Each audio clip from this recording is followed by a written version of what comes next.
Milostive, miluiește-mă, Dumnezeule, după mare mila ta și după mulțimea îndurărilor tale, șterge fără de legea mea. Mai vârtos mă spală de fără de legea mea și de păcatul meu curățește-mă, că fără de legea mea eu o cunosc și păcatul meu înaintea mea este pururea. Ție unuia am greșit și rău înaintea ta am făcut, ca să fii îndreptățit într-un cuvintele tale și biruitor când vei judeca tu. Că iată, într-un fără de legi m-am zămislit și într-un păcate m-a născut Maica mea. Că iată, adevărul l-a iubit, cele nearătate și ascunse ale înțelepciunii tale mi le-ai arătat. Stropi mă vei cu isop și mă voi curăți, spăla-mă vei și mai vârtos decât zăpada mă voi albi.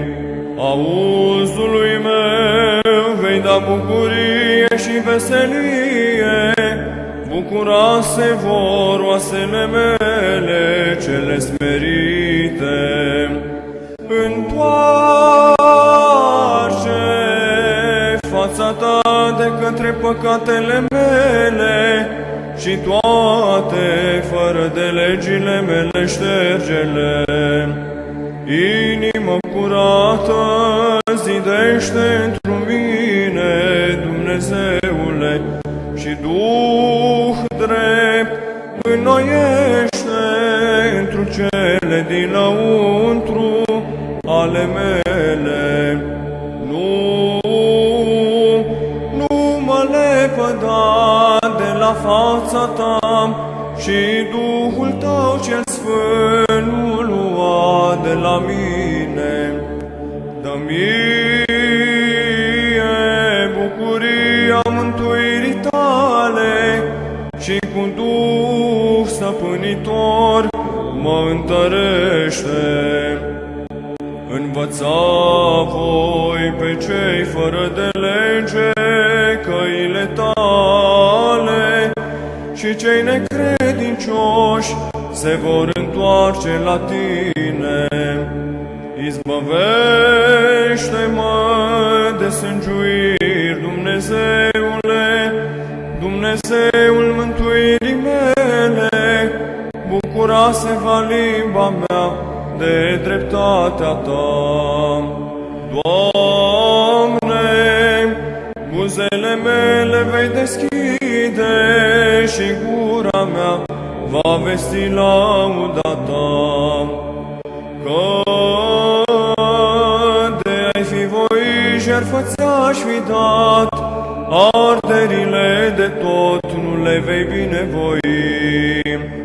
Jertfa lui Dumnezeu, Duhul umilit, inima înfrântă și smerită, Dumnezeu nu o va urgisi.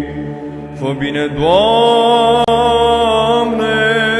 într-un bunăvoirea ta Sionului și să se zidească zidurile Ierusalimului. Atunci vei binevoi jertfa dreptății prin osul și arderile de tot. Atunci vor pune pe altarul tău viței și